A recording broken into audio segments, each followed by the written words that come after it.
Hey, what's up everybody? Thought I'd give you a bit of a retro video game review. That's why I kind of going a little retro SNES style. Now I know what you're probably thinking. You're thinking, well, why don't you just play the game a little bit and do the review? I've been thinking about that, and since I do have now similar means, and basically now I have sort of a way of playing the SNESs on DVD, but recording them onto DVD plus Rs.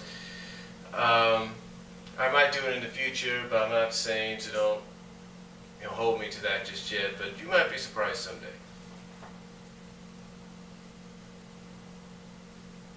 But anyway, let's talk about this one right here. Let's talk about the classic, and I guess you could say never really talked about that much, Ninja Turtles game, Tournament Fighters.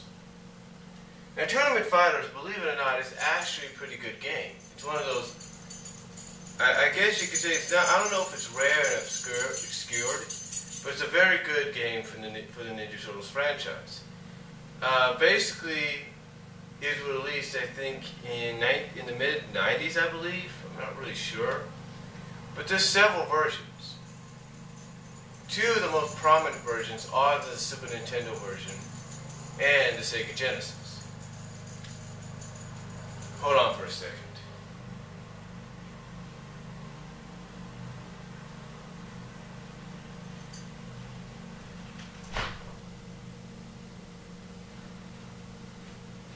Sorry about that, our neighbor was mowing the lawn, but there are two prominent versions of this. The Sega Genesis, like I said, and of course this one. Now both are similar but are different. For example, in this game, you don't, unlike the Sega Genesis one, from what I understand, from what Nightwing has said, you don't get April O'Neil or Casey Jones as playable fighters, no. Instead, you get several other characters. One is called Asuka, or A-S-K-A. That's her name, basically. Asuka, I think is her name. And she's basically, I guess you could say, a clone of several of the fighting females and several genres in the other fighting games, but I think she's appeared in several stories, I'm not really sure. And then of course you got other characters. You got Wingnut, you've got Armageddon, you've got Chrome Dome, you've got War, you got the Rat King, you got Shredder, Cyber Shredder, I guess. Of course you have the Ninja Turtles themselves. And then of course if you go to, and of course you got Karai in here. That's true, you got Karai as the final boss in here.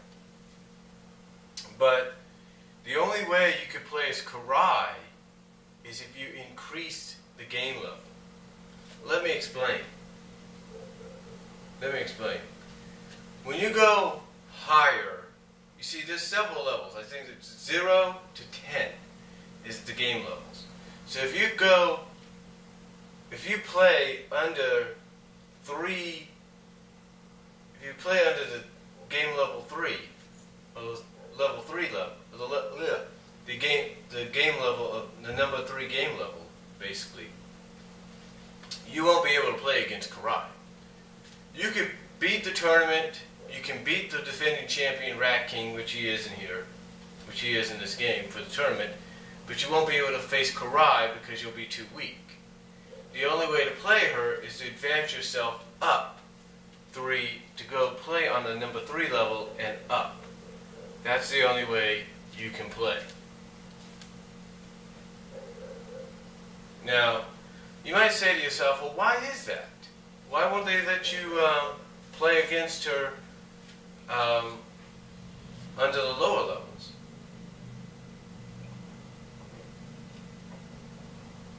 I think it's because they're just letting you sharpen your skills. Now, I'm not saying that number 3 level and above, the game level 3 and above are not passable. I'm not saying those levels are not passable. They are. But they're a lot harder to do in case you, especially if you haven't played the game before or if you haven't played the game in a long time. Let me explain. You see, when it comes to the tournament mode, it's like holy guacamole kind of deal, you know? It's like holy guacamole. Let me explain. The tournament mode and the story mode, because you got two different modes.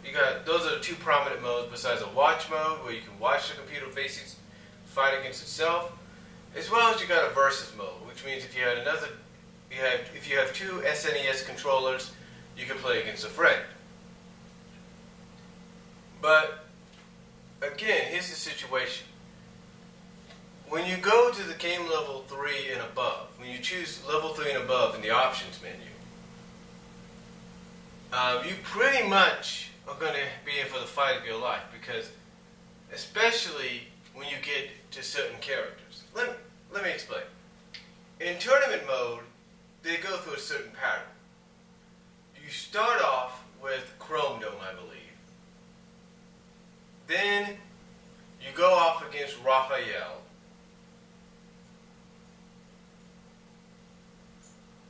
And then I think you get Aksana, you get her next. Or Asaka, you get her next. Then you get Leonardo. Then you get a bonus stage. Well, actually, wait a minute. You get Raphael. You get Chrome Dome, Raphael, Aksana, Asuka, a bonus stage, Leonardo, and then you get Shredder, or Cyber Shredder, whatever you want to call him. And it's as soon as you get to Shredder, and even Leonardo for that matter, but mostly Shredder, that's when things start to get hard. I mean, okay, think of it this way. You've already passed Chrome Dome, which is one. You've already passed Raphael, Asuka, you know, a bonus level, Leonardo, and now you're up to Shredder. But if you take the bonus level away, you know, Chrome Dome, Raphael, Asuka, Leonardo, Shredder. As soon as you get to the 5th player, knowing that you still have to face yourself, Michelangelo, War, okay, Wingnut, and Rat King, it's like halfway through you're not going to make it, especially if you haven't played it before or if you haven't played it in a while and you get to the Shredder. It's almost like there was a glitch. I'm not trying to say that there's a glitch in the game, but apparently there is. Because the way the Shredder, Cyber Shredder character goes, it's like he knows what you're going to do before you do it. It's like last night I was playing it last night. And I was trying to jump. I was using Donatello, and I was trying to jump in the air. But it's like he knew exactly what he was going to do, and he just comes, boom, kicks me or hits me right before I could do anything. You know, so. And I tried everything. I tried the spinning bow. I tried the jabbing. I tried the kicking. I mean, everything you could try. It's almost like he had a counter for it. Yes, there was a few occasions that I knocked him down, knocked him out in one of the rounds. But he would come back and win the next 2 or win the 3rd round. The point I'm trying to make is, you know, if you haven't played this, the point I'm trying to make is the only chance you have at beating Shredder, Cyber Shredder in the tournament and even story modes is to go below the game level, game level 3 and use game level 2, 1, or 0 try to win. Now, of course, the only disadvantage about that, like I mentioned earlier, is if you get to game level, if you pass the tournament, you win the tournament, or if you pass the story mode below game level 3 and above, you're not going to be able to face Karai. You won't.